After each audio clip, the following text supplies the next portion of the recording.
الحمد لله نحمده ونستعينه ونستغفره ونؤمن به ونتوكل عليه ونعوذ بالله من شرور أنفسنا ومن سيئات أعمالنا من يهده الله فلا مضل له ومن يضلله فلا هادي له ونشهد أن لا إله إلا الله وحده لا شريك له ونشهد أن سيدنا ومولانا محمدا عبده ورسوله صلى الله تعالى عليه وعلى آله وأصحابه وأزواجه وذرياته وأهل بيته وسلم تسليما كثيرا كثيرا. أما بعد فأعوذ بالله من الشيطان الرجيم. بسم الله الرحمن الرحيم.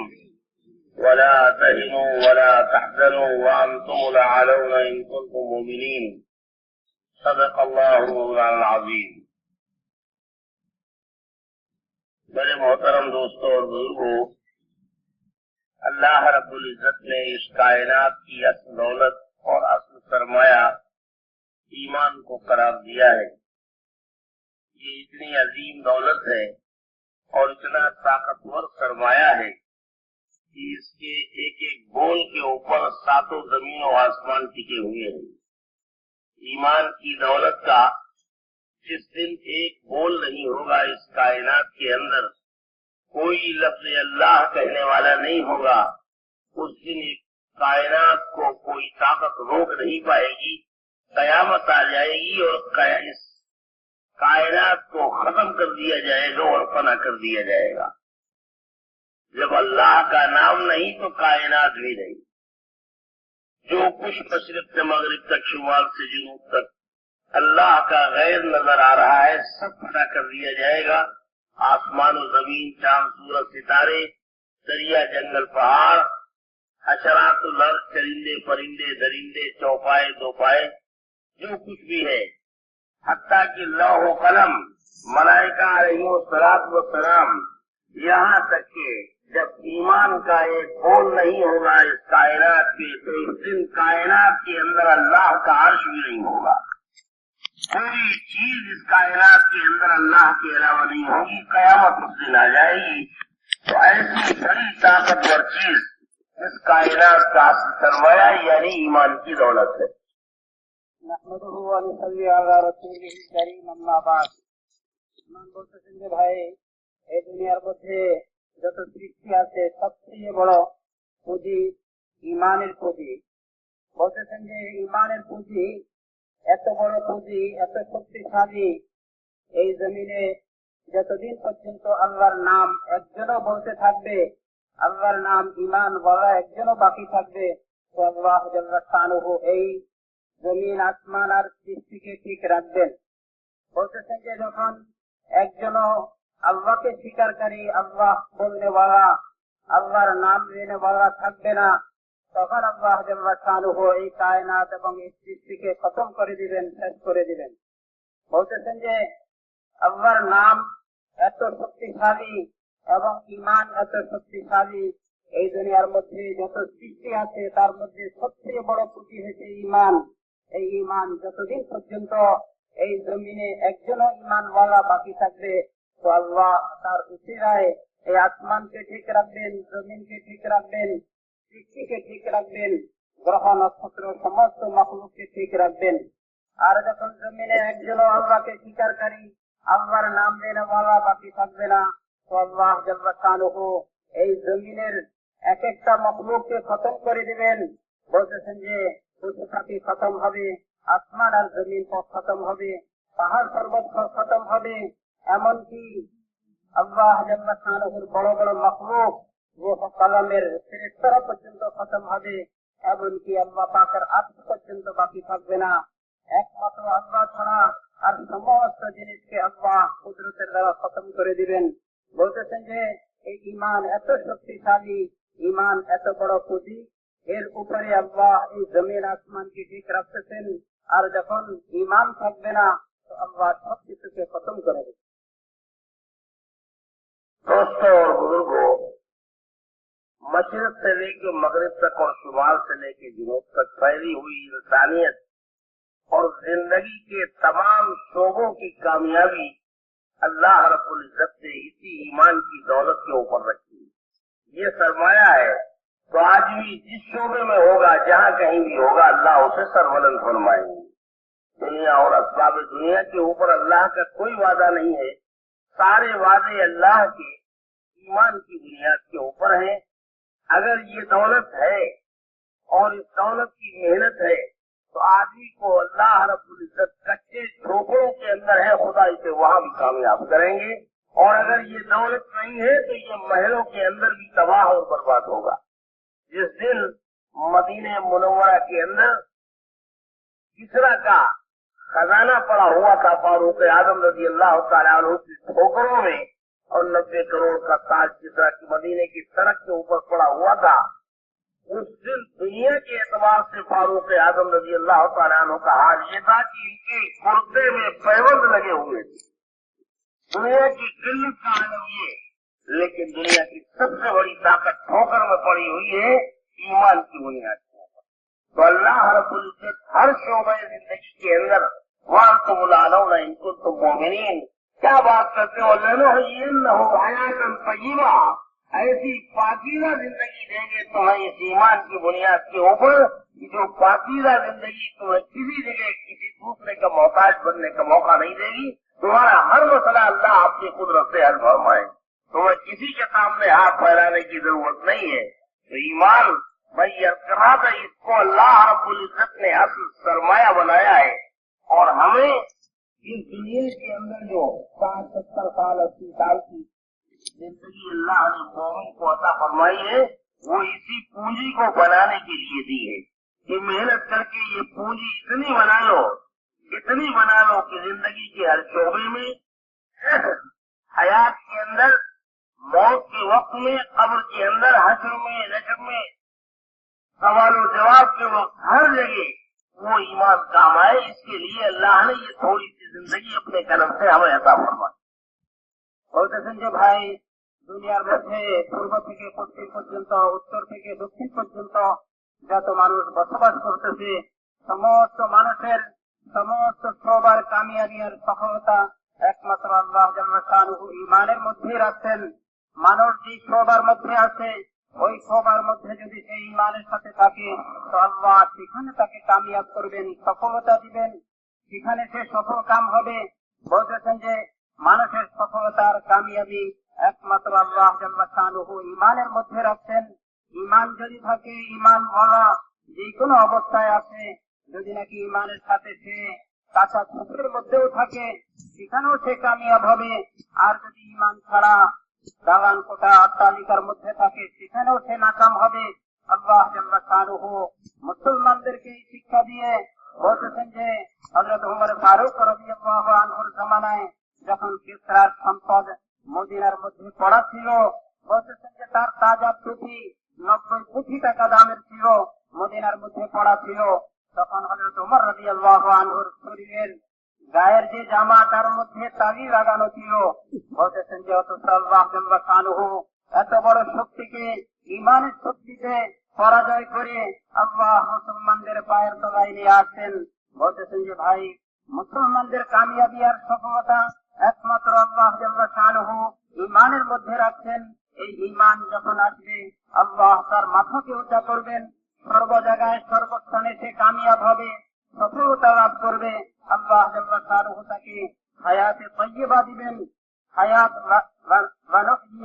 হায়াতান তাইয়্যিবা, আল্লাহ তাকে হায়াতে তাইয়্যিবা দিবেন, পবিত্র জিন্দেগি দিবেন, চায়নার সুকুনের জিন্দেগি দিবেন, নিরাপত্তার জিন্দেগি দিবেন, সুখার শান্তির জিন্দেগি দিবেন, ইজ্জতার সফলতার জিন্দেগি দিবেন।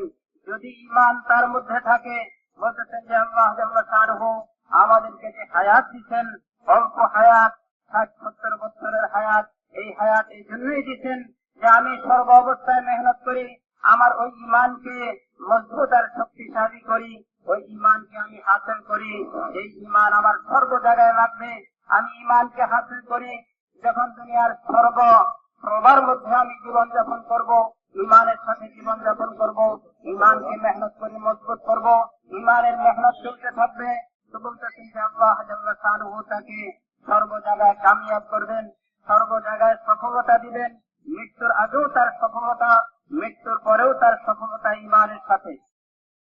अब दोस्तों और बुजुर्गों, ईमान के बोल को इतना बोला जाए कि जब ईमान का बोल जुबान से निकल रहा हो तो ईमान का माथवा जो कुछ भी है मालूम नजर आ रहा हो। इतनी मेहनत की जाए कि अल्लाह का नाम लिया जा रहा हो तो अल्लाह के नाम के अलावा जिस वक्त हमारी जुबान से अल्लाह का नाम निकल रहा हो उस वक्त कायनात की हर से हमें मुर्दा नजर आ रही है। जो कुछ भी है कायनात के अंदर करने वाली रात सिर्फ तन्हा अल्लाह की है, बाकी सारा की सारा जो है ये मिट्टी का ढेर है। इसके अंदर थोड़ी बहुत जो हयात नजर आ रही है, हरकत और सुकून, ये उस वक्त तक है जब तक कि अल्लाह का अम्र है, और जिस दिन अल्लाह का अम्र नहीं होगा तो ये सारी हरकत और सुकून खत्म हो चुकी है। जितनी भी हरकत और सुकून है ये सिर्फ अल्लाह के अम्र की वजह से है, और अल्लाह ने आर्जी तौर पर इन चीजों के अंदर ये चीज रखी है। जब तक चाहते हैं मौजूद है और जब चाहेंगे निकाल लेंगे।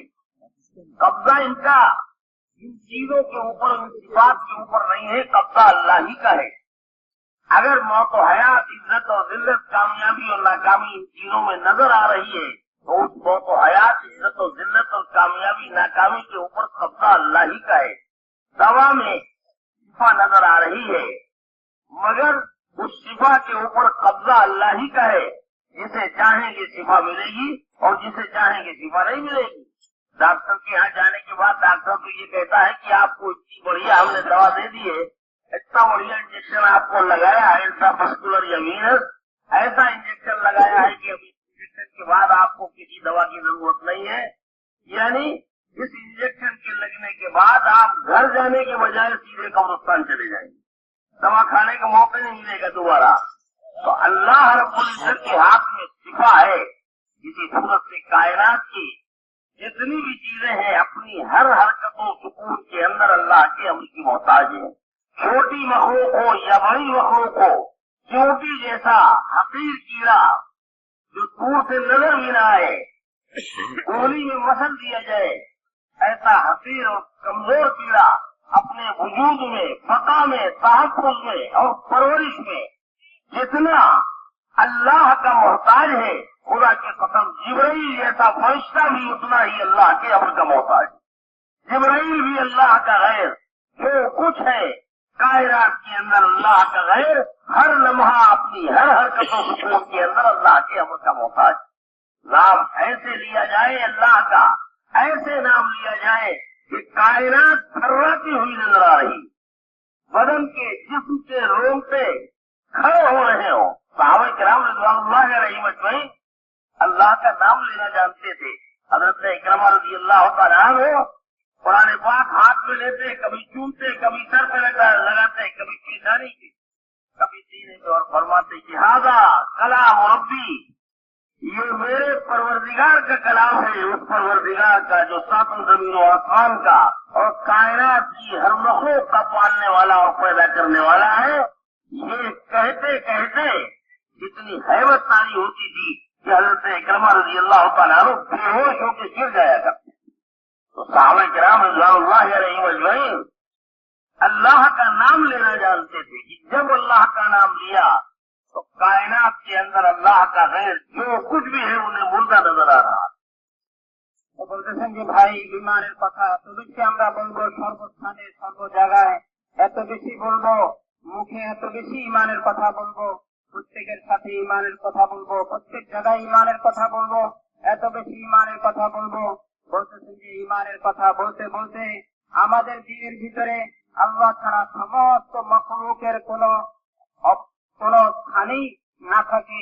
বলতেছেন যে সমস্ত মখলুক মৃত জানোয়ারের মতোই মনে হয়, সমস্ত মখলুক মুর্দা মনে হয়।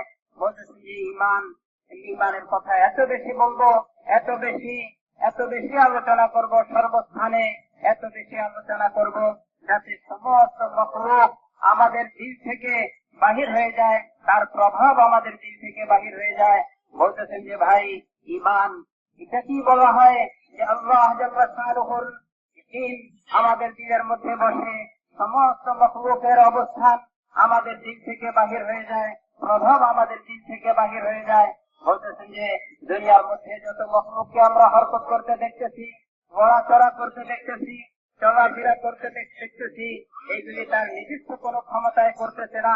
এইগুলির মধ্যে আল্লাহ জাল্লা শানুর কুদরত রয়ে গেছে, আল্লাহ জাল্লা শানুর কবজা রয়ে গেছে, আল্লাহ জাল্লা শানুর বলতেছেন যে হুকুম রয়ে গেছে। আল্লাহর হুকুম যতদিন থাকবে এগুলি নড়াচড়া করতে পারবে, আর যখন আল্লাহর হুকুম থাকবে না এইগুলির নিজস্ব কোনো স্বাধীনতা নাই। সে নড়াচড়া করতে পারে, সে চলতে পারে এবং তার হাতে কোনো ভালো মন্দের শক্তি আছে। বলতেছেন যে ভাই যখন আল্লাহর হুকুম আসবে এই সমস্ত মাখলুক ধ্বংস হয়ে যাবে। বলতেছেন যে এই ইয়াকিন আমাদের দিলের ভিতরে পয়দা হয়। বলতেছেন যে ঔষধের মধ্যে সুস্থতা, এটা ঔষধের কোনো ক্ষমতা না, এটা আল্লাহর হুকুমে হয়। বলতেছেন যে যখন ডাক্তার ঔষধ দেয় তখন ডাক্তার তো মনে করে এই কথা যে আমি ওষুধ দিয়েছি, এখন তোমার এত ভালো ওষুধ দিয়েছি, এত শক্তিশালী ওষুধ দিয়েছি, তুমি ভালো হয়ে যাবে। ভালো হওয়া না হওয়া ঔষধের সাথে কোনো সম্পর্ক নাই, একমাত্র আল্লাহ জাল্লা শানুর হুকুমে হয়। আল্লাহ জাল্লা শানুর কবজায়ে কুদরতের মধ্যে আল্লাহর হুকুম হবে সুস্থ হবে, আল্লাহর হুকুম হবে না কখনো ঔষধের দ্বারা সুস্থ হইতে পারে না। এইভাবে সমস্ত মাখলুক আল্লাহ পাকের হুকুমের মুখাপেক্ষি, সমস্ত মাখলুক চলাফেরার মধ্যে সর্ব অবস্থায় আল্লাহ পাকের হুকুমের মুখাপেক্ষি। বলতেছেন যে একটা ক্রীড়া, যেই ক্রীড়াকে চোখে দেখা যায় না তাকে দেখতে হইলে বড় ভালোভাবে দেখতে হয়। এত ছোট ক্রীড়া, এই ক্রীড়া যেরকম আল্লাহ পাকের মুখাপেক্ষি, আল্লাহ পাকের হুকুমের মুখাপেক্ষি সর্ব অবস্থায় সে চলার মধ্যে, সে লালিত পালিত হওয়ার মধ্যে, সে দুনিয়ার মধ্যে বাকি থাকার মধ্যে যেরকম সে আল্লাহর হুকুমের মুখাপেক্ষি, তদ্রূপী ইব্রাহিম আলাইহিস সালাতু ওয়াস সালামের মতো এত বড় মাখলুক আল্লাহ পাকের হুকুমের মুখাপেক্ষি, আল্লাহ পাকের কুদরতের মুখাপেক্ষি সে নির্দিষ্ট কোন শক্তিতে না থাকতে পারবে, না খতম হইতে পারবে, না চলাফেরা করতে পারবে। বলতেছেন যে ভাই সমস্ত মাখলুক আল্লাহ পাকের হুকুমের মুখাপেক্ষি। ইমানের কথা এত বেশি বলা, এত বেশি বলা, সর্বস্থানে বলা, যাতে আমাদের দিলের ভিতরে এই কথার ইয়াকিন বসে যায়, আমাদের দিল এই ইয়াকিনের দ্বারা পরিপূর্ণ হয়ে যায়। বলতেছেন যে ভাই আমাদের দিল যাতে, আমাদের দিলের ভিতরে এই ইয়াকিন বসে যায় যে সমস্ত মাখলুক আল্লাহ পাকের হুকুমের মুখাপেক্ষি, যাতে আমরা আল্লাহর নাম নিতে এরকম ভাবে নেওয়া যাতে আমাদের ঈমান দিন দিন বাড়তে থাকে, আমাদের দিলের ভিতরে এর প্রভাব পড়তে থাকে। আল্লাহর নামকে এমন সুন্দর ভাবে নেওয়া, হযরত ইকরামা রাদিয়াল্লাহু আনহু যখন আল্লাহর কালামকে পড়তেন, বলতেছেন যে আল্লাহর কালামকে পড়তে পড়তে কখনো মুখে চুমা দিতেন, কখনো কপালের সাথে লাগাইতেন এবং বলতেন যে আমার রবের কালাম, আমার আল্লাহর কালাম। এই কথা বলতে বলতে এমন অবস্থা হইত উনি এমন ভয়ে কম্পিত হয়ে যাইতেন, ভয়ের কারণে তিনি বেহুশ হয়ে পড়ে যাইতেন।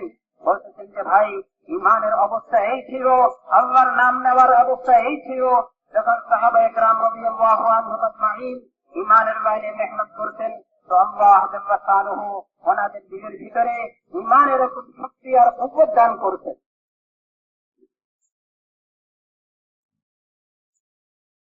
दोस्तों और बुजुर्गों, इस कायनात के जर्रे जर्रे पर सिर्फ और सिर्फ अल्लाह की हुक्मरानी है। सहरा के जर्रात हो, जंगलात का, दरख्तों का पत्ता पत्ता हो, समंदर की मौज, हवाओं की लहरें, एक एक चीज के ऊपर अल्लाह की 100% हुक्मरानी।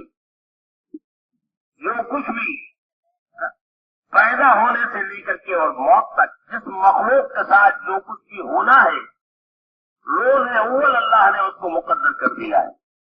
दरख्त का कौन सा पत्ता हवाओं में, आंधियों में कितनी मरतबे हिलेगा, सहरा की रेत का कौन सा जर्रा कहाँ से उड़कर के कहाँ जाके गिरेगा, आंधियों में और तूफानों में, रोज अव्वल ये सब अल्लाह ने मुकद्दर कर दिया है।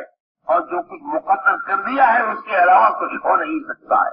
हमारे करने धरने से, हमारे होने न होने से सारे इंसान दुनिया के जमा हो जाए और सारे ताकतवर, सारे हुक्मरान, सारे हाकिम महकूम और सारे मलाइका अलैहिमुस्सलाम, यहाँ तक कि सारे औलिया अल्लाह, गौस, कुतुब, अक़ताब और सारे अंबिया अलैहिमुस्सलाम जमा हो जाए और जमा होकर के दरख्त के एक पत्ते को हिलाना चाहे तो खुदा की कसम अल्लाह के अम्र के बगैर दरख्त के पत्ते को हिला नहीं सकते। जर्रे जर्रे पर अल्लाह की हुक्मरानी है, वो ऐसा कादिर मुतलक है। ये ईमान सहाबा किराम रिज़वानुल्लाह अलैहिम अजमईन का जो ईमान ये बना था, जिसके ऊपर हुजूर सल्लल्लाहु अलैहि वसल्लम ने सहाबा को उठाया, ये ईमान मस्जिद के अंदर बना था। सहाबा किराम रिज़वानुल्लाह अलैहिम अजमईन का तो हाल ये था कि रोजाना ईमान के हल्के कायम करते और ईमान के हल्के मस्जिद के अंदर कायम करने के बाद आमाले दावत मस्जिद के अंदर कायम करके और उसके बाद फिर मस्जिद के अतराफ में, गलियों में, कूचों में एक एक के पास जाकर के उसकी खुशामद करके मस्जिद के फजाइल बयान करते हुए कि आदमी अल्लाह के दीन की एक बात सुनने के लिए, सीखने के लिए या सिखाने के लिए मस्जिद की तरफ कदम उठाता है तो अल्लाह पाक एक मकबूल हज का सवाब अता फरमाते हैं। ये बजाय सुनाते हुए एक एक आदमी को उठा करके ला करके ईमान के हल्कों में जोड़ा करते थे। चलो हमारे साथ थोड़ी देर के लिए आ जाओ, अपने अल्लाह का तज़किरा कर लें, अपने अल्लाह की बड़ाई और किबरियाई को बयान कर लें। आ जाओ। हज़रत उमर रज़ी अल्लाह तआला अन्हु फरमाते हैं कि हम जो तुम्हें मुलाकात करके को ला करके यहाँ जोड़ते हैं, उसकी वजह से हमारे ईमान में इजाफा होता है। जब अल्लाह की बड़ाई और किबरियाई की वाक़यात हम सुनते हैं, इज़ा तकर्ररल कलाम अला समी तकर्रर फिल क़ल्ब, बार बार जब अल्लाह की बड़ाई और किबरियाई को हम सुनते हैं तो उसकी वजह से हमारे दिल के अंदर ईमान उतरता है और जमता है। यहाँ तक कि हुआ इन हलकात की वजह से सहाबा को फरमाते हैं कि अब अगर जन्नत और जहन्नम को भी हमारे सामने लाकर रख दिया जाए तो हमारे ईमान के अंदर एक राई के दाने के बराबर इजाफा नहीं होगा। इतनी तकरार हो रही है ईमान के हलकों में। ईमान के मुज़ाकिरे के जरिए से हज़रत उमर रज़ी अल्लाह तआला अन्हु, हज़रत उबई इब्न काब रज़ी अल्लाह तआला अन्हु, हज़रत मुआज़ इब्न जबल रज़ी अल्लाह तआला अन्हु, हज़रत अबू हुरैरा, ये सब सहाबा किराम रिज़वानुल्लाह अलैहिम अजमईन, ये जो है ये वो लोग हैं कि जिनके ईमान की कसम खाई जाए। ये कामिल ईमान वाले लोग गश्त कर रहे हैं और जिनके ऊपर गश्त कर रहे हैं वो भी कामिल ईमान वाले। कामिल ईमान वाले कामिल ईमान वालों पर गश्त करके उनको ला करके ईमान के हलकों में, कमाल ईमान के मुज़ाकिरे के हलकों में, जिससे ईमान में मजीद और इजाफा होगा, उन हलकों में ला करके एक एक को ला करके जोड़ रहे हैं और ईमान के हलकों में जमा करने के बाद फिर अल्लाह की बड़ाई और तज़किरे के बड़ाई की रियाई के जरिए से उनके ईमान के अंदर इजाफा हो रहा है। आके बैठते हैं, आओ बैठे, तज़किरे करें अल्लाह की बड़ाई और की रियाई की। अल्लाह रब्बुल इज्जत कितने करीम है और कितने रहीम है। इतना तज़किरा करो अल्लाह का, इतना तज़किरा करो कि जिस सूरत से बच्चा अपनी तमाम तर हाजात में और तमाम तर जरूरियात में बाप की मौजूदगी में मुतमईन होता है कि मुझे किसी मसले की क्या फिक्र है, मेरा बाप करोड़पति मेरे साथ में उंगली पकड़ के चल रहा है, मुझे जहाँ कहीं कोई जरूरत होगी मेरा मसला हल हो जाएगा, कोई देखेगा तेरी आंख से मेरा बाप मौजूद। इस बच्चे से ज्यादा यकीन अल्लाह की जात के ऊपर हो जाए कि हमें दुनिया में किसी का क्या गम है। हमारा अल्लाह जो रहीमों का रहीम और इतना बड़ा करीम कि सारी दुनिया की माओं की मोहब्बत जितनी भी हो सकती है, सारी दुनिया की माओं की मोहब्बत जमा कर दी जाए, उस मोहब्बत के मुकाबले में अल्लाह को अपने नाफरमान बनने से इन सारी मोहब्बतों से हजारों गुना ज्यादा मोहब्बत। अल्लाह रहीम करीम है, ऐसा रहीम करीम की जिसके रहम करम का हम अंदाजा नहीं कर रहा हूँ। अपने अल्लाह के रहम करम का तज़किरा करे बैठ करके महशर का दिन, हिसाब और किताब का दिन जो होगा, वो हिसाब और किताब का दिन अदल इंसाफ का दिन भी होगा और अल्लाह के रहम करम के मुजाहिरे का भी दिन होगा। अल्लाह के रहम करम का मुजाहिरा भी होगा। एक एक भाई का हिसाब लिया जाएगा, लेकिन उसी में अल्लाह रब्बुल इज्जत, अल्लाह तो अल्लाह है और ये गुनहगार भी सही, लेकिन बंदा तो अल्लाह ही का है, किसी दूसरे का तो नहीं है। दो आदमी लाए जाएंगे, रजिस्टर खोला जाएगा, सारे गुनाह ही गुनाह भरे हुए। अरे भाई क्या हुआ, कोई गुजर है, काहे इतने सारे गुनाह तुम्हारे? कोई डंडा लिए खड़ा हुआ था, कोई लठ लिए खड़ा था, गुनाह करो उतना मारेंगे। कहेगा कि अल्लाह कोई जरूरत नहीं, दानिस्ता खड़ा हुए हैं। कोई और होता तो वहां तो हम कह भी सकते थे, लेकिन यहाँ तो बात नहीं बनेगी। आप तो दिल के हाल को भी जानते हो, जान बूझ के अल्लाह रब्बुल इज्जत करेंगे जाओ इसको जहन्नम में लगो। अब ये इतनी तेजी से भागेंगे जहन्नम की तरफ, मालूम होता है वहां रसगुल्ले बट रहे हैं, अगर देर हो जाएगी तो खत्म हो जाएगा। अल्लाह देखेंगे बहुत, और दूसरा लाया जाएगा, दूसरे को बोला जाए भाई क्या उम्र है, कोई उम्र नहीं है, अल्लाह जान बूझ के की है। अच्छा इसको भी जहन्नम का फैसला हो जाएगा, लेकिन ये बहुत धीरे धीरे जाएगा, बार बार मुड़ मुड़ करके अल्लाह की तरफ देखता हो जाएगा। अल्लाह को ये दोनों की बात बड़ी अजीब से लगेगी। अल्लाह पाक बुलाए और उससे पहले वाले से तुम्हें मालूम है कहाँ का फैसला हुआ था? कहेगा कि अल्लाह मालूम है, दुनिया की आग से हजारों गुना तेज आग के अंदर चलने के लिए आपने फैसला किया। तो अल्लाह कहेंगे तुम तो ऐसा दौड़ रहे थे जिसमें मालूम होता है कि अगर देर हो जाएगी तो हमारी मिठाई खत्म हो जाएगी। कहा अल्लाह इसलिए नहीं, दुनिया में इस ख्याल से दौड़ रहे थे कि दुनिया में आप नहीं थे, आपकी लापरवाही हुई तो हजारों गुना तेज आग में जलना पड़ रहा है। आपने फैसला किया है, यहाँ तो आप सामने हैं, अगर यहाँ आपके हुक्म में जरा भी काहिली हुई तो पता नहीं किसी और तेज आग के अंदर आप चलने का फैसला करते हैं। ये डर था जिसकी वजह से मैं दौड़ा जा रहा था। अल्लाह को ये बात बहुत पसंद आई, मेरे बंदे के दिल में डर तो मेरा ही है, किसी और का तो नहीं है। अच्छा ठहर जाओ, दूसरे से पूछेंगे भाई तुमको क्या हुआ था, धीरे धीरे जा रहे थे? कहेगा कि हमने दुनिया में सुना था कि अल्लाह रब्बुल इज्जत ने मोहब्बत और करम के तो किए हैं, जिंदाने में अपने पास रखे हैं और एक हिस्सा दुनिया को बात किया है। तो मैं ये सोच रहा था कि पता नहीं कौन सा हिस्सा मेरी माँ को मिला होगा जिसका हाल ये था कि अगर मैं दुनिया में कभी आग की तरफ हाथ बढ़ाता तो मेरी माँ मुझे रोक दिया करती, मेरा बच्चा कहता है का हाल ये था। आपके पास तो 99 हिस्से हैं, आप कब बर्दाश्त करेंगे कि आपका बंदा आग के अंदर जले? जब पानी बर्दाश्त करे आप कैसे बर्दाश्त करेंगे? आपने उससे किया है और थोड़ी देर में आपको जब रहने का गलबा होगा तो आप बुला लेंगे हमें। उसी वजह से हम धीरे धीरे जा रहे थे और बार बार मुड़ के देख रहे थे, इसलिए देख रहे थे कि शायद अब आप बुला लें, और देखा कि अल्लाह आपने बुला लिया, आपको कर्म आ ही गया, तरस आ गया, रहने आ गया, आपने बुला लिया। पहले से पेशकशी इसने कर ली। अल्लाह को दोनों की ये बातें बड़ी पसंद आई। वो बंदा हमारे डर के भाग रहा, गर्दन की वजह से भाग रहा था, और ये हमारे रहम करम की उम्मीद भी आई। दोनों को अल्लाह ही की निस्बत के ऊपर दोनों से रहेंगे।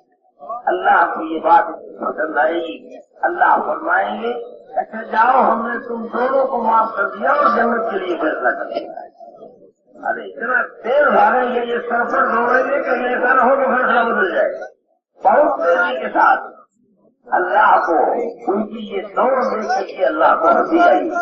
उन्होंने ने फरमाया कि और आया नहीं, जब अल्लाह को हंसी आई तो मुझे भी हंसी आई। तो हज़रत अली रज़ी अल्लाह तआला अन्हु ने फरमाया कि अल्लाह के रसूल जब आपको हंसी आई तो फिर हमें भी हंसी आई।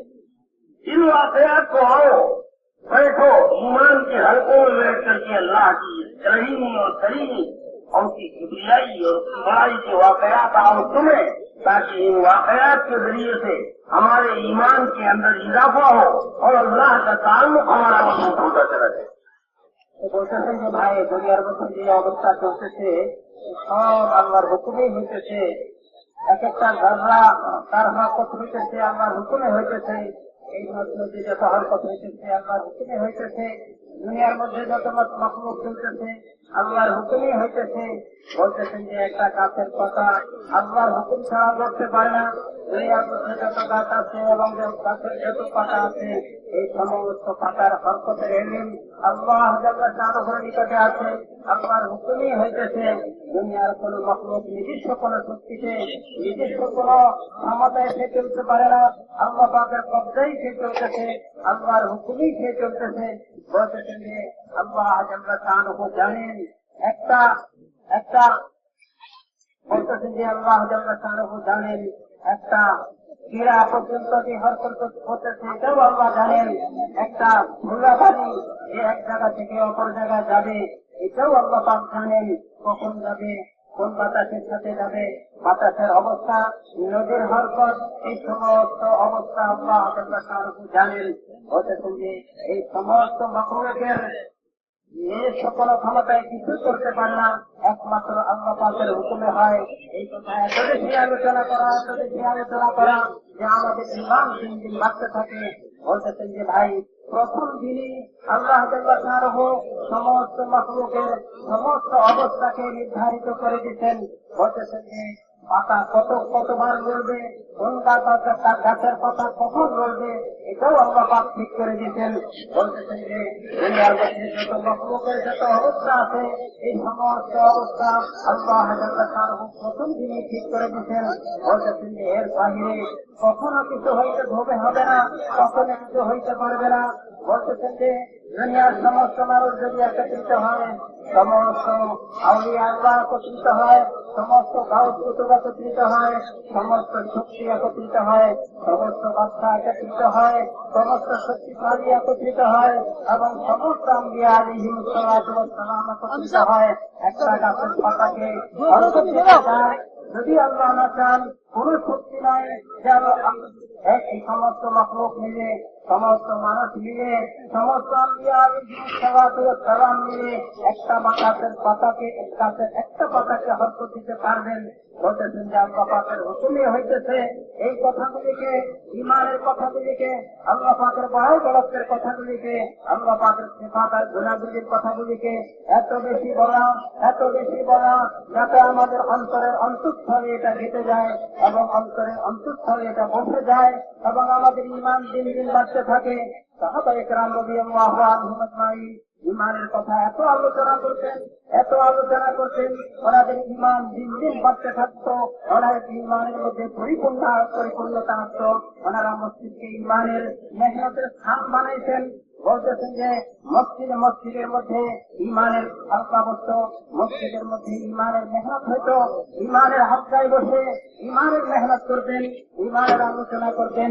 বলতেছেন যে এবং আশেপাশে রাষ্ট্র করে এক একজন ব্যক্তিকে ওই মসজিদের হালকার মধ্যে আনি ইমানের মধ্যে সে বসানো এবং সদায় শুনে ইমানের মধ্যে সে বসানোর মেহনত। বলতেছেন যে সাহাবায়ে কেরাম রাদিয়াল্লাহু আনহুম করতেন। বলতেছেন যে এই কথাগুলি এত বেশি বলতেছেন যে ইমানের মধ্যে সে বসার সদায়কে শোনায়।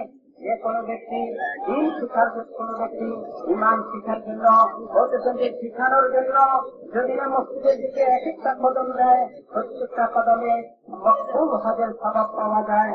বলতেছেন যে ফদাইলকে এমন বেশি বলতেন, এক একজনকে এত বেশি খোসামত করতেন, মসজিদে আনতেন। হযরত ওমর রাদিয়াল্লাহু আনহুর মতো সাহাবী বলতেছেন, আমরা এই মেহনতের দ্বারা এক একজনকে খোসামত করি, ইমানের মধ্যে আনার দ্বারা, ইমানের মধ্যে বসানোর দ্বারা আমাদের ইমান বাড়তে থাকতো। বলতেছেন যে এই সাহাবাদের ইমানের উপরে কসম খাওয়া যায়, তাদের ইমানের মধ্যে পরিপূর্ণতা আসছে, তাদের ইমান এত বেশি মেহনত করছেন, যে ইমানের মধ্যে পরিপূর্ণতা আসছে, ইমান বাড়ছে, তারাও ইমানের কাজে এত মেহনত করতেন।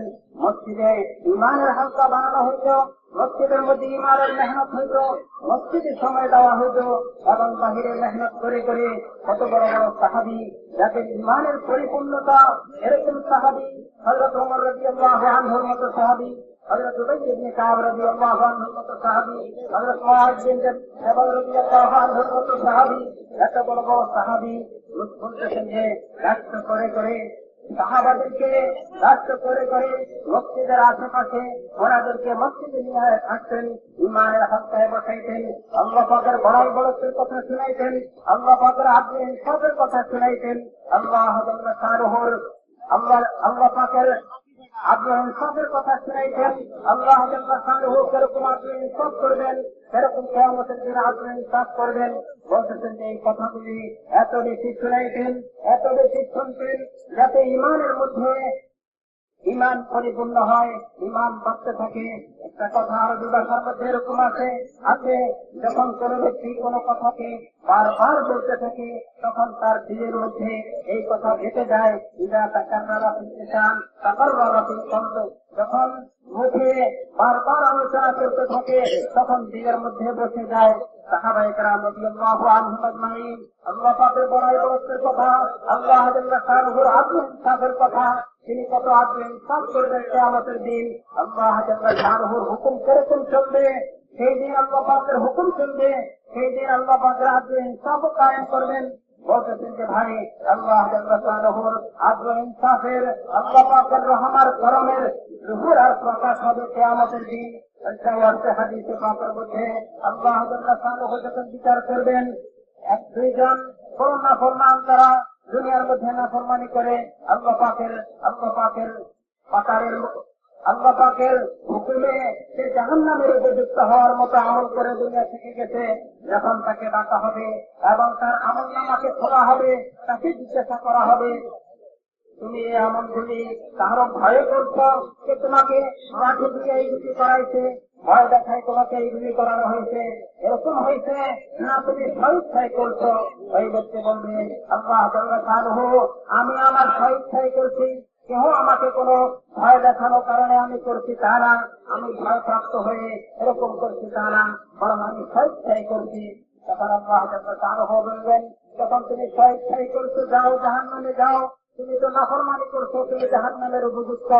বলতেছেন যে এই কথা শোনার সাথে সাথে এমন জোরে দৌড় দিবে, মনে হয় যে কোনো জিনিস হারাই ফেলতেছে, দেরিতে গেলে পায়খানা মিষ্টি খতম হয়ে যাবে, এরকম জোরে সে জাহান্নামের দিকে দৌড় দিবে। আল্লাহ এই অবস্থাকে দেখবেন, দ্বিতীয় জনের দপ্তরকে খোলা হবে, তার আমল নামাকে দেখা হবে এবং তার আমল নামার মধ্যে নাফরমানির কথাগুলি তাকে জিজ্ঞাসা করা হবে যে তুমি এই নাফরমানিগুলি কেন করছো? সে বলবে যে আল্লাহ অন্য কোনো কারণে না, ভয়ের কারণে না, অন্য কিছুর কারণে না, আমি তো স্বইচ্ছায় করছি। তখন আল্লাহ তাকে হুকুম দিলেন তুমি জাহান্নামে যাও।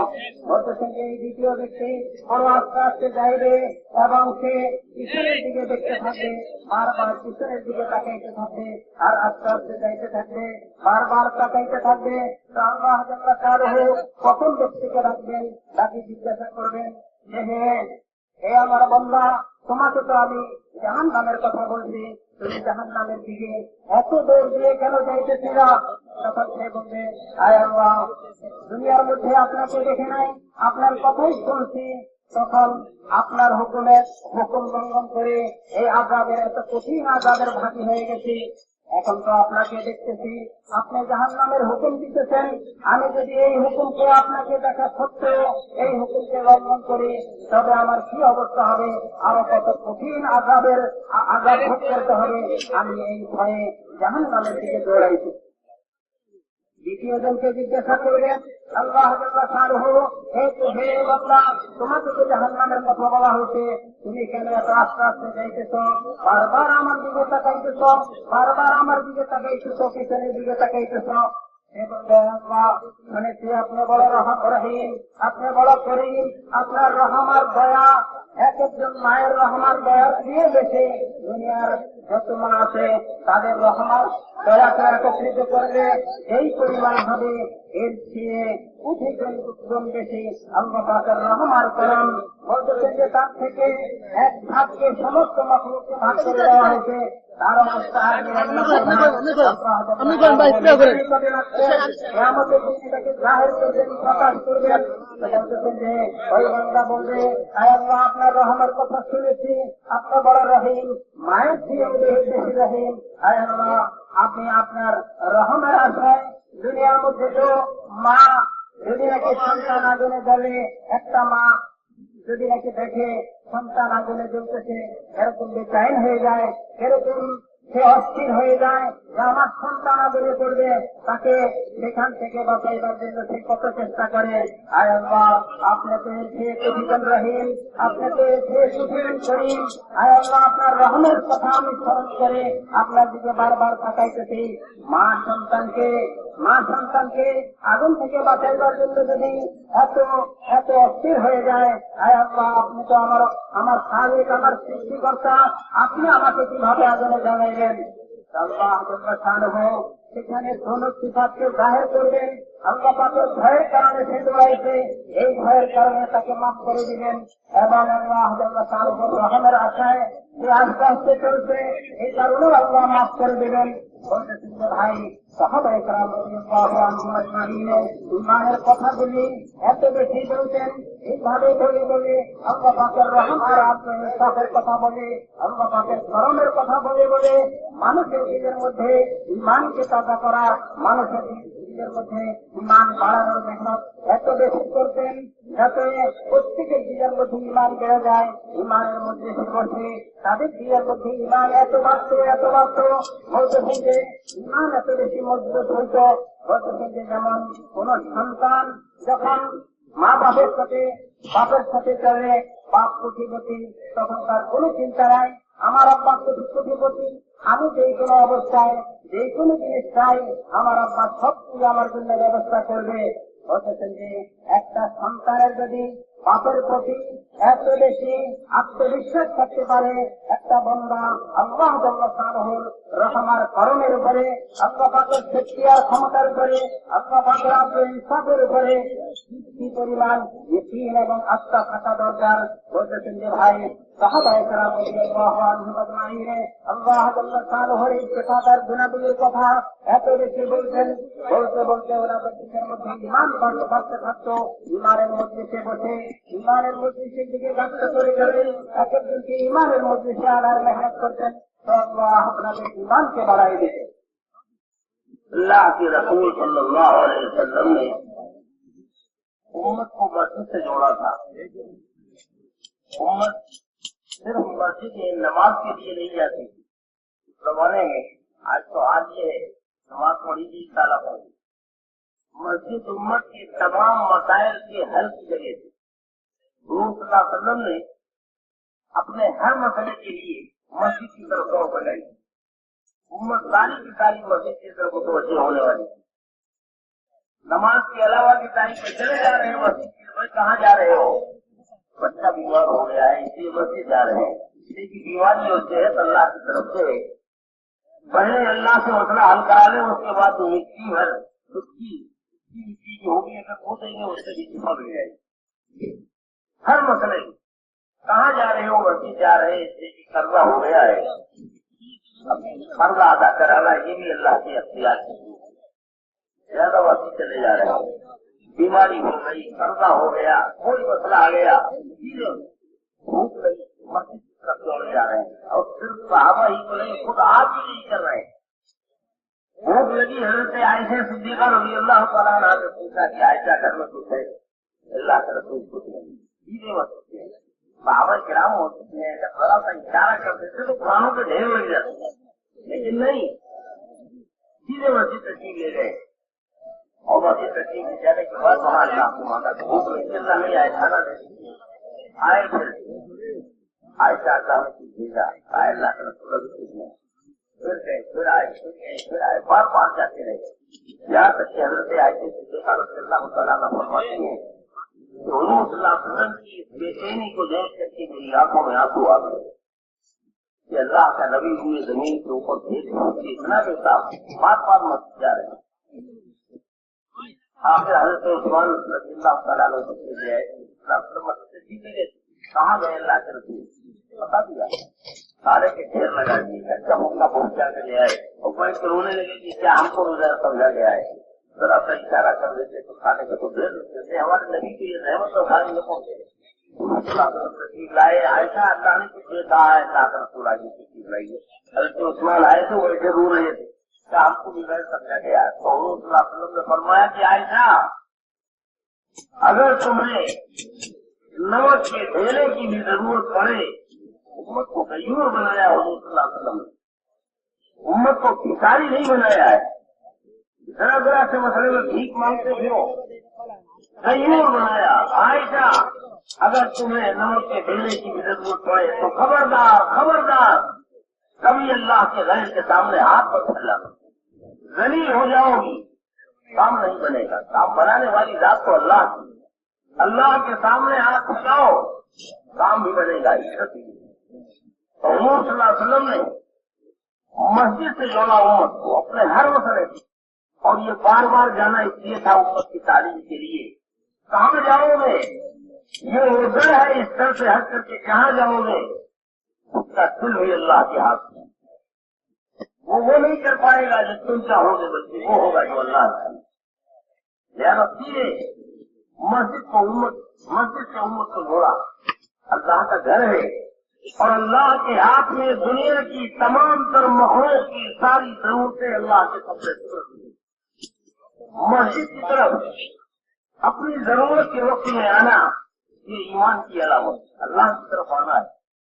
और अल्लाह के खैर की तरफ, माल वालों की तरफ, मनसब वालों की तरफ, हाकिमों की तरफ, महकूमों की तरफ, वजीरों की तरफ, मिनिस्टर की तरफ, अल्लाह के गैर की तरफ अपनी हाजत के लिए कदम उठाना और उस गैर को हाजत को पूरा करने वाला समझना, इसी का नाम है कि शिर्क की अलामत और शिर्क की बू इसके अंदर पाई जा रही है।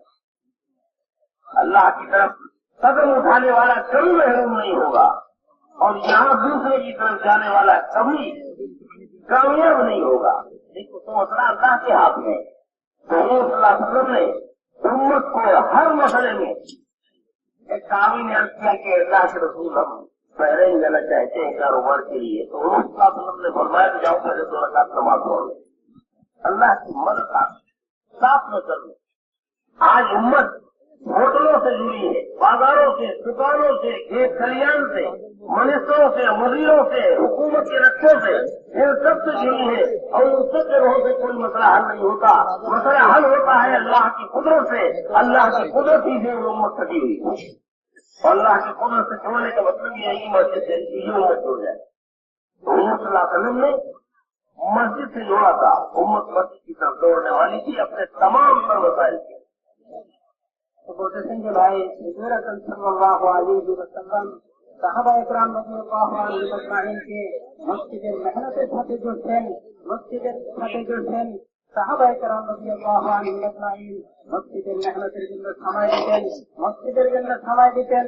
বলতেছেন যে আজকে উম্মত তো শুধু মসজিদে নামাজের জন্য যায়, নামাজকেই মসজিদে যাওয়ার জন্য মনে করে যে নামাজের জন্য মসজিদে যাইতে হবে, নামাজ পড়া হয়ে গেছে, মসজিদে তালা বন্ধ হয়ে যায়। বলতেছেন যে হুজুর আকরাম সাল্লাল্লাহু আলাইহি ওয়াসাল্লাম সাহাবা ইকরাম রাদিয়াল্লাহু আনহুম আজমাইনকে সর্ব অবস্থায় মসজিদের সাথে জুড়ছেন। মসজিদ হয়েছে উম্মতের সমস্ত মাসাইলকে, সমস্ত সমস্যার সমাধানের জায়গা। যত মাসাইল আছে, যত সমস্যা আছে, এই সমস্ত সমস্যার সমাধান আল্লাহ জাল্লা শানুহু মসজিদের আমলের সাথে রাখছেন। সাহাবা ইকরাম রাদিয়াল্লাহু আনহুম আজমাইন যে কোনো সমস্যায় পড়তেন, যে কোনো অবস্থায় পড়তেন, দৌড়ায় মসজিদে যাইতেন, মসজিদের আমলকে পুরা করতেন। বলতেছেন যে এরপরে যদি এক মাটির এক কণাও নিতেন, এটার দ্বারা আল্লাহ শেফা দিয়ে দিতেন। বলতেছেন যে আজকে আমরা মনে করি ঔষধের মধ্যে সাহাবা ইকরাম রাদিয়াল্লাহু আনহুম আজমাইনের অবস্থা ছিল, যখনই কোনো অসুস্থ হইতো, সন্তান অসুস্থ হইতো, ওনারা মসজিদে যাইতেন, 2 রাকাত নামাজ পড়তেন এবং আল্লাহর নিকটে দোয়া করতেন, আয় আল্লাহ আপনি তো অসুস্থতা দিচ্ছেন, আপনি একমাত্র সুস্থতার মালিক, আপনি এই অসুস্থতাকে দূর করে সুস্থতা দিয়া দেন। বলতেছেন যে যেই কোনো সমস্যায় পড়তেন, ওনারা মসজিদের সাথে ওনাদের সম্পর্ক ছিল, মসজিদের দিকে দৌড়াইতেন। সাহাবা ইকরাম রাদিয়াল্লাহু আনহুম আজমাইন শুধু একা নয়, হুজুর আকরাম সাল্লাল্লাহু আলাইহি ওয়াসাল্লামের অবস্থাও তাই ছিল। হুজুর আকরাম সাল্লাল্লাহু আলাইহি ওয়াসাল্লামের অবস্থাও একই। বলতেছেন যে যখনই যে কোনো সমস্যা, ওই সমস্যার মধ্যে মসজিদে যাইতেন, মসজিদের আমলকে পুরা করতেন। এক সময় হুজুর আকরাম সাল্লাল্লাহু আলাইহি ওয়াসাল্লাম ভোগে কাতর হযরত আয়েশা রাদিয়াল্লাহু আনহার নিকটে গেলেন। বললেন যে হে আয়েশা, তোমার নিকটে কিছু আছে কিনা? হযরত আয়েশা রাদিয়াল্লাহু আনহা বললেন, ইয়া রাসূলুল্লাহ, কোনো ব্যবস্থা নাই, কিছু নেই। হুজুর আকরাম সাল্লাল্লাহু আলাইহি ওয়াসাল্লাম তাহার নিকটে কিছু বললেন না, মসজিদে গেলেন, নামাজ আদায় করলেন, আল্লাহর নিকটে চাইলেন, আবার ঘরে আসলেন। ঘরে আসে হযরত আয়েশা রাদিয়াল্লাহু আনহাকে জিজ্ঞাসা করতেছেন, হে আয়েশা, কোনো ব্যবস্থা হয়েছে? হযরত আয়েশা রাদিয়াল্লাহু আনহা বললেন, ইয়া রাসূলুল্লাহ, কোনো ব্যবস্থা হয় নাই। হুজুর আকরাম সাল্লাল্লাহু আলাইহি ওয়াসাল্লাম আবার মসজিদে গেলেন, হযরত আয়েশা রাদিয়াল্লাহু আনহা বলতেন, একবার আসা যাওয়া করলেন হুজুর আকরাম সাল্লাল্লাহু আলাইহি ওয়াসাল্লামের যে কাহিনী দেখে, হুজুর আকরাম সাল্লাল্লাহু আলাইহি ওয়াসাল্লামের অস্থিরতা দেখে আমার চোখে পানি চলে আসে। হুজুর আকরাম সাল্লাল্লাহু আলাইহি ওয়াসাল্লাম এত অস্থির হয়ে গেছিলেন, বলতেছেন যে হুজুর আকরাম সাল্লাল্লাহু আলাইহি ওয়াসাল্লামের অবস্থা তো এমন ছিল, যদি একটু ইশারা করতেন সেখানে খানার ঢের পড়ে যাইত। কিন্তু হুজুর আকরাম সাল্লাল্লাহু আলাইহি ওয়াসাল্লাম উম্মতকে তালিম দেন নাই, উম্মতকে বড় আত্মমর্যাদাশীল বানাই গেছেন, উম্মতকে ফকির বানাই দেন নাই, উম্মতকে গায়ুর বানাই গেছেন, উম্মতকে আত্মমর্যাদাশীল বানাই গেছেন। সে আর কাহারও নিকটে কিছু চাইবে না, একমাত্র সমস্ত জরুরতে সমস্ত মাসায়েলের মধ্যে ফিরবে, আল্লাহকে ধরবে, আল্লাহর দ্বারাই আল্লাহর হুকুমে তার মাসায়েল হল হবে, এই কথার ইয়াকিনের সাথে আল্লাহর নিকটে চাইবে। বলতেছেন যে হুজুর আকরাম সাল্লাল্লাহু আলাইহি ওয়াসাল্লাম মসজিদে গেলেন, এই অবস্থায় হযরত ওসমান রাদিয়াল্লাহু আনহু ঘরের অবস্থায় চেষ্টা করলেন। আল্লাহ রাদিয়াল্লাহু আনহু বলেন, হুজুর আকরাম সাল্লাল্লাহু আলাইহি ওয়াসাল্লামের মুখের অবস্থা এই। বলতেছেন যে হযরত ওসমান রাদিয়াল্লাহু আনহু অনেক খানা নিয়ে আসতেন, খানার ঢের পড়ে গেল এবং বললেন যে হুজুর যদি ইশারা করতেন তাহলে তো খানার ঢের পড়ে যাইত। হুজুর আকরাম সাল্লাল্লাহু আলাইহি ওয়াসাল্লাম আসলেন, জিজ্ঞাসা করলেন, হে আয়েশা, খানার কোন ব্যবস্থা হয়েছে? হযরত আয়েশা রাদিয়াল্লাহু আনহা বললেন, হযরত ওসমান রাদিয়াল্লাহু আনহু আসবেন, তিনি আসে আপনার অবস্থা শুনে খানার ব্যবস্থা করছেন, খানা ঢের পড়ে গেছে। তখন হুজুর আকরাম সাল্লাল্লাহু আলাইহি ওয়াসাল্লাম হযরত আয়েশা রাদিয়াল্লাহু আনহাকে তালিম দিতেছেন, শিক্ষা দিতেছেন, উম্মতের তালিম, উম্মত যাতে এটা থেকে শিক্ষা নেয়। হযরত আয়েশা রাদিয়াল্লাহু আনহাকে বলতেন, হে আয়েশা, একটা নমকের দানা যদি তোমার জরুরত পড়ে তখন কাহারও নিকটে চাইবে না, মানুষের নিকটে চাইবে না, আল্লাহর নিকটে চাইবে। আল্লাহ তাআলাকে বড় পছন্দ করেন, আল্লাহর বিশ্বসিরাকে বড় পছন্দ করেন। মানুষের দিলের ইয়াকিন যদি এই হয়, যদি মানুষের দিলের অবস্থা এই হয় যে আমার সমস্ত জরুরত একমাত্র আল্লাহ পুরা করতে পারবেন, আল্লাহর দিকে সে ফিরে বলতেছেন যে এটাকে ঈমান বলা হয়। আর আল্লাহ ছাড়া যদি নাকি দিলের এই অবস্থা হয় যে আমার এই জরুরতকে অমুক মানুষের পুরা করতে পারবে, আমার এই জরুরতকে অমুক ব্যবসায়ী পুরা করতে পারবে, আমার এই জরুরতকে অমুক ধনী পুরা করতে পারবে, আমার এই জরুরতকে অমুক প্রভাবশালী ব্যক্তি পুরা করতে পারবে, বলতেছেন যে ধন যদি আল্লাহ ছাড়া অন্য কোন জিনিসের দিকে যায়, আমার জরুরত পুরা করার মধ্যে তাদের একটা হাত আছে, তাদের একটা শক্তি আছে, তাদের একটা ক্ষমতা আছে। বলতেছেন যে ভাই এটা ঈমান হইল না, এটার মধ্যে তো শিরকের ভর হয়ে গেছে। বলতেছেন যে হুজুর আকরাম সাল্লাল্লাহু আলাইহি ওয়াসাল্লাম উম্মতকে মসজিদের সাথে জুড়তেন, উম্মতকে মসজিদের মেহনতের সাথে জুড়তেন। তারা এত মেহনত করবে, এত মেহনত করবে, ঈমানের এত আলোচনা করবে যাতে সর্ব অবস্থায় তাদের দিন থেকে সমস্ত মাখলুকের আস্থার বিশ্বাস বের হয়ে যায়। সমস্ত মাখলুক একটা ঝগড়া থেকে নিয়ে বড় বড় মাখলুক মানুষের না কোনো উপকার করতে পারবে না, মানুষের কোনো অপকার করতে পারবে। উপকার এবং অপকার একমাত্র আল্লাহ পাকেরই হাতে। আল্লাহ সর্ব অবস্থায় সমস্ত মাখলুকের সমস্ত জরুরতকে একাই পুরা করেন।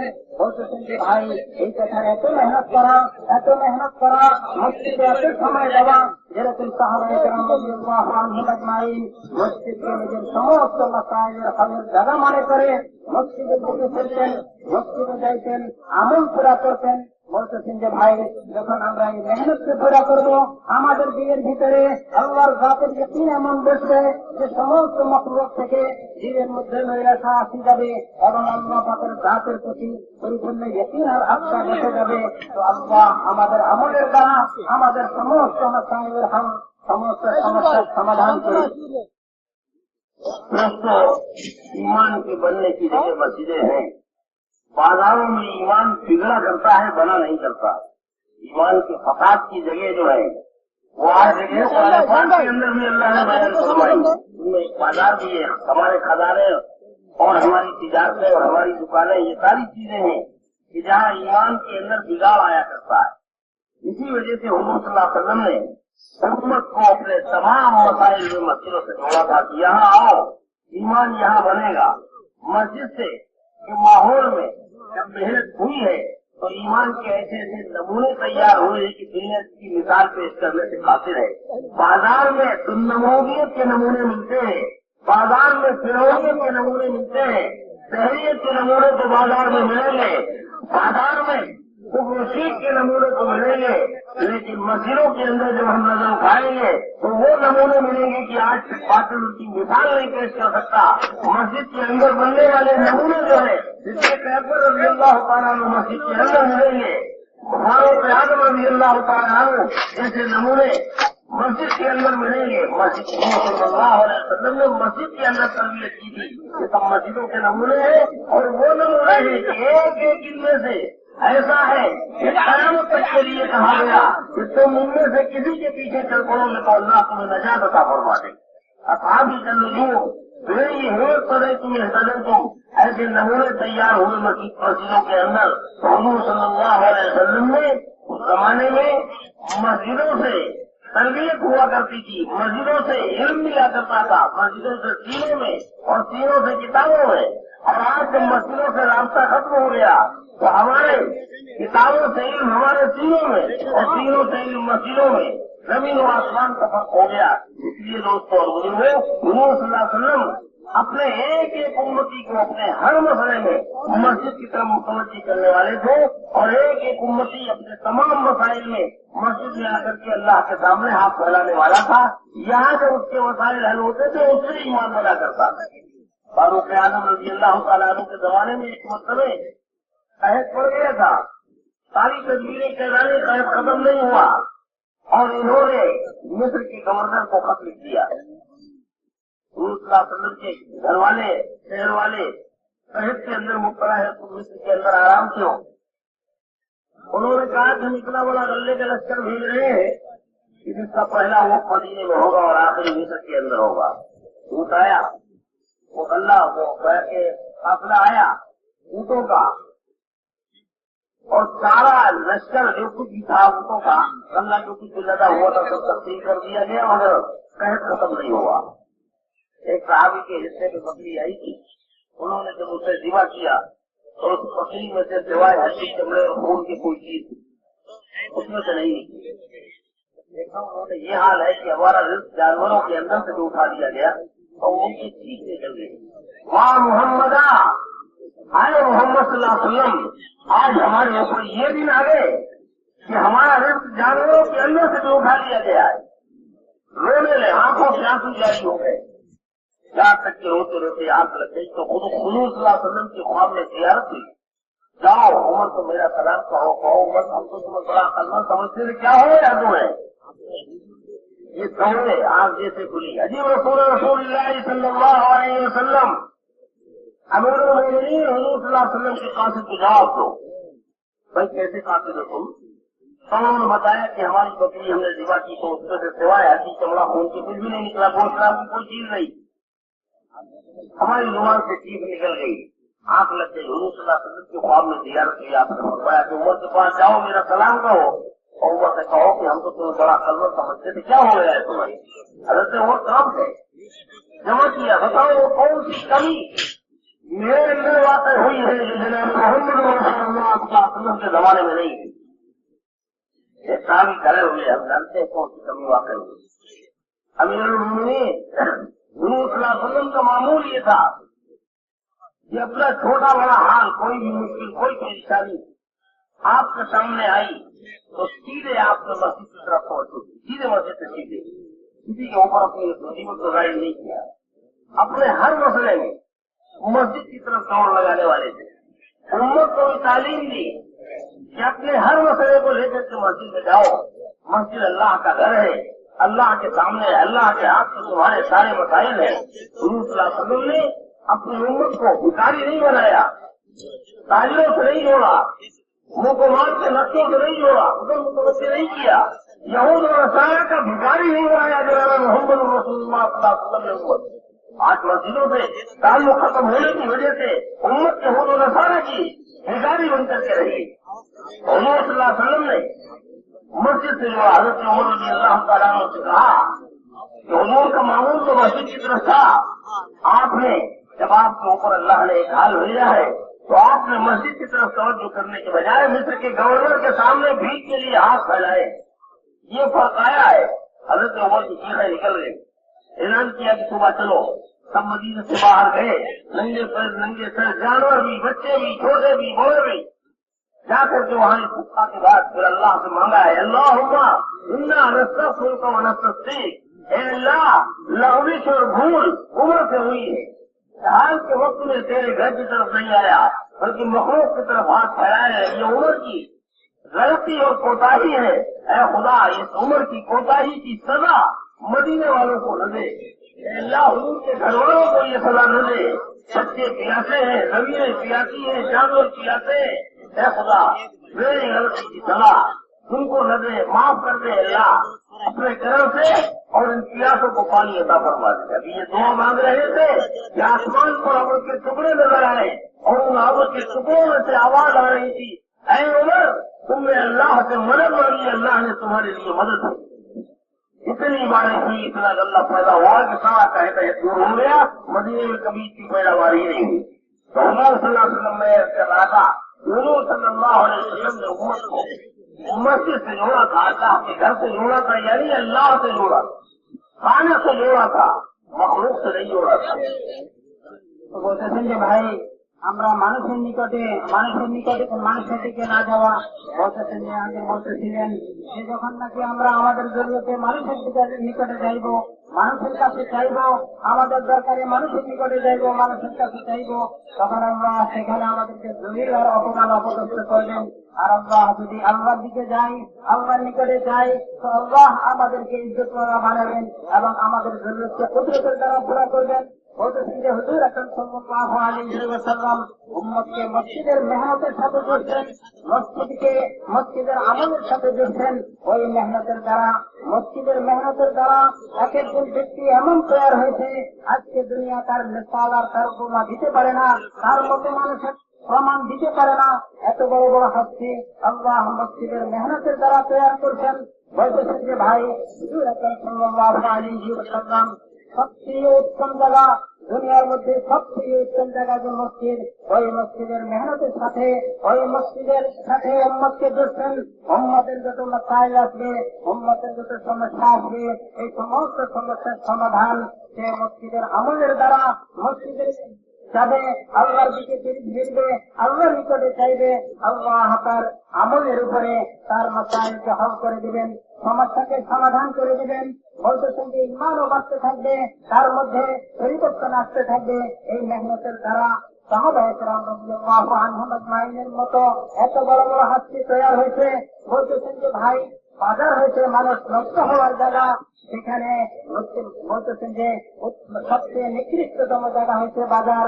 এই বাজারের মধ্যে দুনিয়ার নকশা, এই বাজারের মধ্যে জিনিসের নকশা, এই বাজারের মধ্যে ব্যবসা বাণিজ্যের নকশা, এই বাজারের মধ্যে বলতেছেন যে ভাই মানুষের ইমান নষ্ট হওয়ার জিনিসের নকশা। এই বাজারের মধ্যে নম্রদিয়তের অবস্থা পাওয়া যাবে, এই বাজারের মধ্যে কারণিয়তের অবস্থা পাওয়া যাবে, এই বাজারের মধ্যে জাহারিয়তের অবস্থা পাওয়া যাবে। এই বাজারের মধ্যে মানুষ কোনদিন বলতে পারে না, মানুষ তো বলবে মসজিদের আমলের দ্বারা, মসজিদের মেহনতের দ্বারা। হুজুর আকরাম সাল্লাল্লাহু আলাইহি ওয়াসাল্লাম সাহাবায়ে কেরাম রাদিয়াল্লাহু আনহুম আজমাইনকে মসজিদের মেহনতের সাথে দিচ্ছেন।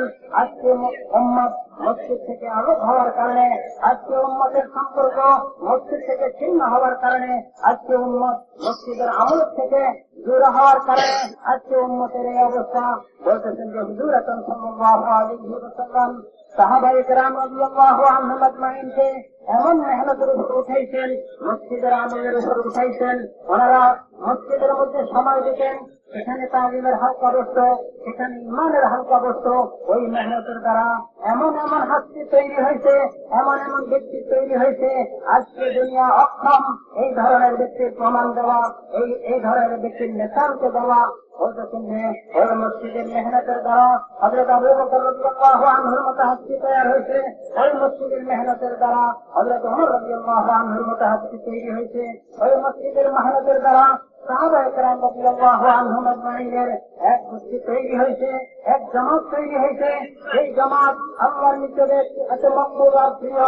তাদের ইমানের অবস্থা এমন, তাদের আমলের অবস্থা এমন, তাদের জিন্দেগীর অবস্থা এমন, কিয়ামত পর্যন্ত এই ব্যক্তি এমন সাহাবীর কোন সাহাবীর অনুসরণ করবে, সে হেদায়েতের রাস্তা পেয়ে যাবে, সে নাজাতের রাস্তা পেয়ে যাবে।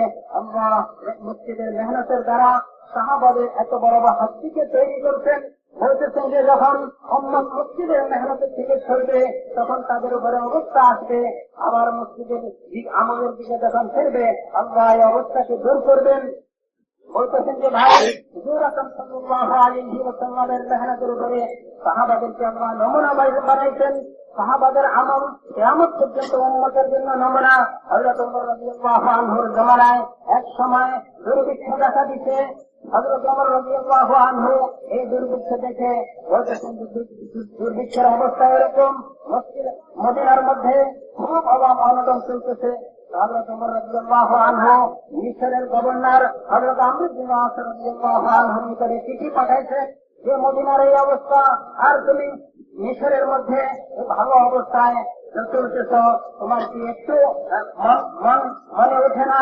বলতেছেন যে এই কথার পরে হযরত আমর ইবনে আস রাদিয়াল্লাহু আনহু চিঠি পাঠাইছেন, হে আমিরুল মুমিনিন, আমি এত সম্পদ, এত খানার জিনিস আমি পাঠাইব যে একটা ওট মদিনার মধ্যে পৌঁছবে এবং শেষ ওট মিশরে থাকবে,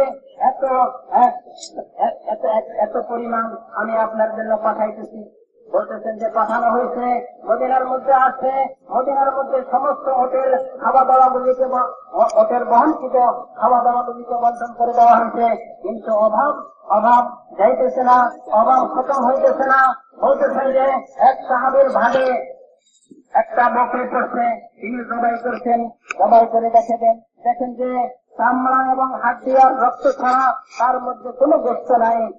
ওই সাহাবের মুখে দিয়ে চিৎকার বাইরে গেছে, ওয়া মুহাম্মাদা, হে মুহাম্মদ সাল্লাল্লাহু আলাইহি ওয়াসাল্লাম, আপনার উম্মতের এই অবস্থা, আজকে আল্লাহ জাল্লা শানুহু আমাদের রিজিক জান্নাত থেকে পর্যন্ত উঠাই দিচ্ছেন।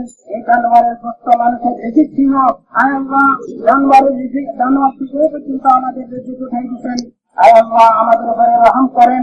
বলতেছেন যে তিনি কাঁদতেছিলেন, আয় মুহাম্মদ সাল্লাল্লাহু আলাইহি ওয়াসাল্লামের জামানা, আয় মুহাম্মদ সাল্লাল্লাহু আলাইহি ওয়াসাল্লামের জামানা। বলতেছেন যে কাঁদতে ওনার ঘুম আসে গেছে, ঘুমে স্বপ্নে দেখতেছেন হুজুর আকরাম সাল্লাল্লাহু আলাইহি ওয়াসাল্লামের জিয়ারত হচ্ছে। হুজুর আকরাম সাল্লাল্লাহু আলাইহি ওয়াসাল্লাম আপনি বলতেছেন যে ওমরকে বলো, আকিমান মনে করছিলাম, আয় ওমরের কি হয়েছে?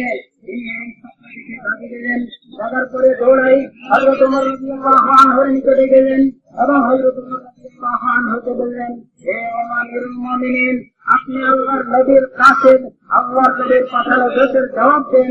হযরত ওমর রাদিয়াল্লাহু আনহু তখন বললেন যে তুমি কিভাবে নবীর পক্ষ থেকে কাফের? বললেন যে আমার এই ঘটনা হয়েছে, আমি স্বপ্নে দেখেছি। হুজুর আকরাম সাল্লাল্লাহু আলাইহি ওয়াসাল্লাম বললেন, আমিরুল মুমিনিন ওমরের কি হইল? আমি তো তাকে বড় বুদ্ধিমান মনে করছি। বলতেছেন যে তখন হযরত ওমর রাদিয়াল্লাহু আনহু বললেন, আর আমার কি হয়েছে? এবং সাহাবাদেরকে বললেন, আমার কোন আমলের মধ্যে হুজুর আকরাম সাল্লাল্লাহু আলাইহি ওয়াসাল্লাম পরিবর্তন দেখছেন? বলতে দেখি তোমরা। বলতেছেন যে সাহাবায়ে কেরাম রাদিয়াল্লাহু আনহুম আজমাইনের মধ্যে একজন সাহাবী দাঁড়াইলেন, বললেন, হুজুর আকরাম সাল্লাল্লাহু আলাইহি ওয়াসাল্লামের জামানায় তো যখনই কোনো অবস্থায় সামনে আসতো আমরা মসজিদের আমলের দিকে যাইতাম, মসজিদে আমল করতাম, আল্লাহর নিকটে চাইতাম। আল্লাহ জাল্লা শানুহু আমাদের আমলের দ্বারা, আমাদের আল্লাহর দিকে ফেরার দ্বারা, মসজিদের দিকে ফেরার দ্বারা, মসজিদের আমলের দিকে ফিরে দ্বারা আমাদের সমস্যাকে সমাধান করবেন। হে আমিরুল মুমিনিন, আপনি আল্লাহর নিকটে যাওয়ার চেয়ে আপনি গভর্নরের নিকটে চাইলেন, মিশরের গভর্নরের নিকটে চাইলেন।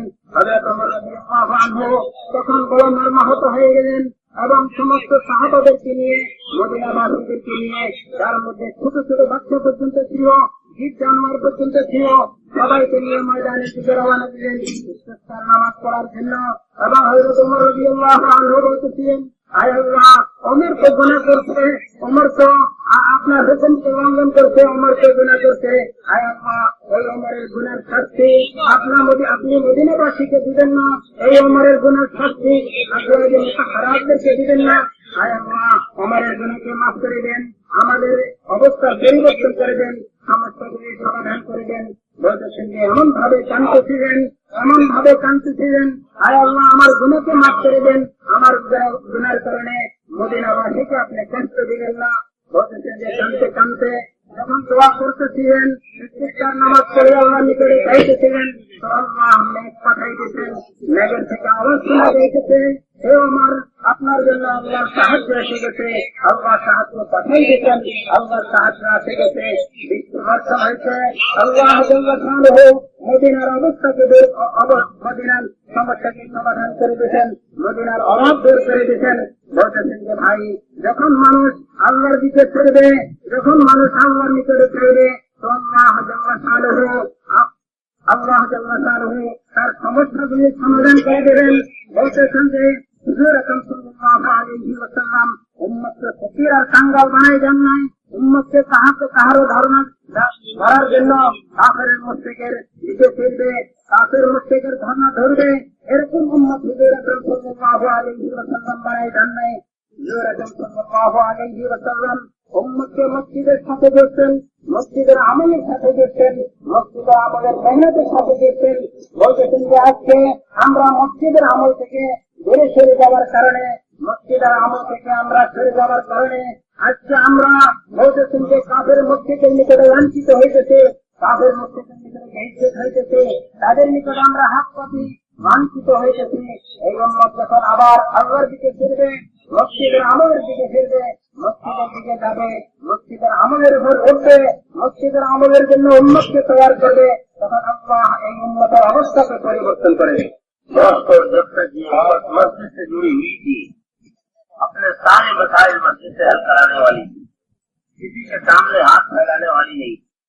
जब से इसका ताल्लुक मस्जिद से टूटा है, ये उम्मत पूरी कायनात के अंदर भिखारी बन के रहेगी। हर मसले में किसी के सामने हाथ फैलाए घूम रहा है और कहीं कोई मसला हल नहीं होगा। इसलिए दोस्तों आज तक जो कुछ हमसे इस सिलसिले में लंबी हुई है और कोताही हुई है, अल्लाह अपनी तरफ से उसे माफ कर दो। इसीलिए हमारे बड़े कहते हैं कि मस्जिद में ईमान के हल्के कायम करो ताकि ईमान के अंदर ताजगी रहे। रोजाना 2.5 घंटे हमारे मस्जिद से हमारे दावत कायम करते हुए एक एक को नकद उठा करके मस्जिद के अंदर ला करके जोड़ना, यहाँ फजाइल और मुंतखब हादीस के जरिए से तालीम की हलकों में इन सबको जोड़ करके अपने उसके बाद उसकी तस्वीरें करना और फिर इस मेहनत को लेकर के यही नहीं हमारे अंदर ये ईमानी हुकूमत पैदा हो, इसके लिए दुनिया की गोशी में, कोने कोने में, छप्पे छप्पे में ईमान को लेकर के जितना फिरेंगे, अल्लाह पाक को ईमान की माया और ईमान की दौलत धीरे धीरे हमारे अंदर पैदा करवा देंगे। तो इसलिए पिछली जिंदगी अब तक की जो कुछ है अल्लाह उसको हमें माफ करवा दे। और आइंदा के लिए तय करो कि उस वक्त तक जेल से नहीं बैठेंगे जब तक या तो ईमान की ये हकीकत हमारे अंदर पैदा हो जाए या मेहनत करते करते हम ही इस दुनिया से रोक कर सकते। तो बोलते थे कि भाई हुजूर আকরাম সাল্লাল্লাহু আলাইহি ওয়াসাল্লাম তো উম্মতকে মসজিদের আমলের সাথে যুক্তেন, মসজিদের মেহনতের সাথে যুক্তেন, উম্মতকে এরকম ভিখারি বানা যান নাই যে উম্মত মানুষের কাছে হাত পাতবে, উম্মত কাফের মুশরিকের কাছে হাত পাতবে, উম্মত বিভিন্ন জরুরতে তার মানুষের মহতাজের মুখোমুখি হবে, মানুষের নিকটে চাইবে, মানুষের নিকটে হাত পাতবে, আজকে দলিল আর অপমান অপদস্থ হবে। হুজুর আকরাম সাল্লাল্লাহু আলাইহি ওয়াসাল্লাম উম্মতকে কাহারও মুখাপিছু বানাই দেন নাই, উম্মতকে মসজিদের আমলের সাথে জড়ে গেছেন, মসজিদের আমলের উপর উঠে গেছেন, মসজিদের মেহনতের উপর উঠে গেছেন। বলতেছেন যে ভাই আজকে উম্মত মসজিদ থেকে কাটে যাওয়ার কারণে, মসজিদের মেহনত থেকে কাটে যাওয়ার কারণে, আজকে উম্মত মসজিদের আমল থেকে কাটে যাওয়ার কারণে, আজকে দাঁড়াদাঁড়ি থাকার কারণে, আজকে উম্মত যারা অপমান অবতস্থ হইতেছে তাদের কোন সমস্যার সমাধান হইতেছে না, সমস্যার সমাধান হবে না যতক্ষণ পর্যন্ত আবার উম্মত হুজুর আকরাম সাল্লাল্লাহু আলাইহি ওয়াসাল্লাম আল্লাহ আমলের দিকে না আসবে। এই জন্যই আমাদের বুজুর্গরা আমাদেরকে বলতেছেন যে আমরা মসজিদের আমলের সাথে জুড়ে মসজিদকে আমলের দ্বারা আবাদ করি। বলতেছেন যে এই জন্য বলা হতেছে প্রতিদিন 2.5 ঘন্টা সময় দিয়ে মসজিদ আবাদের মেহনতের দ্বারা মসজিদের মধ্যে তালিমের হালকা কায়েম করে, মসজিদের ইমানের হালকা কায়েম করে সেখানে তালিম এবং মুনতাসব আহাদিসের তালিম হয় এবং এক একজন উম্মতকে খোশামদ করে এক একজন ব্যক্তিকে খোশামদ করে ওই হালকায় আনি এবং তাদেরকে ওই হালকা ইমানের হালকায় বসাই যাতে তাদের ইমানও বাড়তে থাকে, আমাদের ইমানও বাড়তে থাকে। আমরা যখন তাদেরকে খোশামদ করবো, তাদেরকে মসজিদের হালকার মধ্যে আনবো এবং তাদেরকে মসজিদের হালকায় বসাইবো, তাদেরকে তালিমের হালকায় বসাইবো, ইমানের মধ্যে বসাইবো, তখন তাদের ইমানও বাড়তে থাকবে, আমাদের ইমানও বাড়তে থাকবে। এই জন্য আমাদের বড়রা এই কথা বলেন, আমরা প্রতিদিন মসজিদের মধ্যে ইমানের হালকা কায়েম করে মসজিদের মসজিদকে আমলের দ্বারা আবাদ করে মসজিদের মধ্যে তালিমের হালকা হয়, মসজিদের মধ্যে ইমানের হালকা হয়, আশেপাশে মেহনত করে এক একজন উম্মতকে এক একজন মুসলমানকে খোশামদ করে ওই আমলের মধ্যে উঠাই। বলতেছেন যে এই মেহনত করতে করতে আমাদের ইমান এত বাড়তে থাকে। বলতেছেন যে ভাই ইমান বাড়তে বাড়তে তারাও যখন তালিমের হালকা বসে তাদেরকে তৈরি হয়, তাদেরকে তশকিল করে, তাদেরকে তৈরি করে, এই উম্মতের জিম্মাদারি বুঝাই, তাদেরকে সময়ের জন্য তৈরি করি এবং আমরাও শুধু মসজিদের তালিমের হালকা বসে বলতেছেন যে আমাদের ইমান বাড়তে থাকবে। বাড়তে এমন অবস্থা হবে যে আমরা আমাদের ওই ইমানের উপরে পুরা দুনিয়ায় এই মেহনতকে পৌঁছানোর জন্য পুরা দুনিয়া আমরা ফিরতে থাকবো, দেখতে ছুটতে থাকবো, দুনিয়ার আনাতে কানাতে ঘুরতে থাকবো এবং আমাদের ইমান বাড়তে বলতেছেন যে ওই ইমান পর্যন্ত পৌঁছবে। এই ইমান সাহাবায়ে কেরাম রাদিয়াল্লাহু আনহুম আজমাইন মেহনত করে অর্জন করছেন। আর না হয়তো আমরা মেহনত করতে করতে আমাদের মৃত্যু এসে যাবে। বলতেছেন যে ভাই এই জন্য আমরা এই কথা নিয়ত করি যে আমরা মেহনত করতে করতে আল্লাহ করে আমাদের ইমান বাড়তে পুরা দুনিয়ার মধ্যে মেহনতের জিম্মাদারি পুরা করতে থাকি, আর ইমান বাড়তে আল্লাহ ওই পর্যন্ত আমাদের পৌঁছাইবেন। আর না হয়তো মেহনত করতে করতে আমাদের মৃত্যু এসে तैयार है तो खड़ा हो, बताओ कितने लोग तैयार हो, हाथ उठाना नहीं, खड़े हो बताओ भाई। अल्लाह हिम्मत करे बताओ भाई, अल्लाह बेहद कबूल फरमाए। और खड़े हो जाओ, और खड़े हो जाओ, अल्लाह बेहद कबूल फरमाए। अब भाई ये जितने लोगों ने हाथ उठाए हैं, अभी ये तश्कील होगी तो अपने अपने नाम तश्कील वालों के पास जाकर के लिखा दे ताकि उनकी तरतीब अभी से बननी शुरू हो जाए। ভাই যারা আমরা দাঁড়াইছি সবাই নিয়ত করছে, আমরা প্রত্যেকের নিজ নিজ জায়গায় তসবিহের যে জমাত আছে ওই জমাতের নিকটে যাই, তাদের নিকটে নাম দেখাই যাতে আমাদের জমাতে বানানো সহজ হয়, আমরা জমাত বন্দী হয়ে যাই।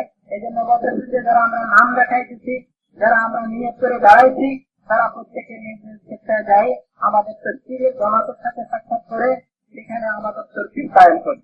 জমাত বানাই একে অপরকে তৈরি করতে দাওয়াত দিতে আমাদের সভা করা হয় এবং আমরা ওই থেকে পারবেন আমাদেরও তৈরি করবো এবং একে অপরকে দাওয়াত দিতে থাকবো। নিজে তৈরি হয়ে অন্যকে তৈরি করি। মেরে মোহতারাম, যাতে আল্লাহ আমাদের আমলকে এই মেহনতকে পুরা করে দেন। এই জন্য খুব দাওয়াত দিব, একে অপরকে তৈরি করবো, একে অপরকে তশকিল করবো যাতে কোনো ব্যক্তি বাদ না যায়। মেহনত আমরা পুরা করনে বাকি দাঁত আল্লাহ তৈরি করে দিবেন এবং নগদ আল্লাহর রাস্তা বের হওয়ার জন্য এক একজনের হিম্মতকে বাড়াই দেন।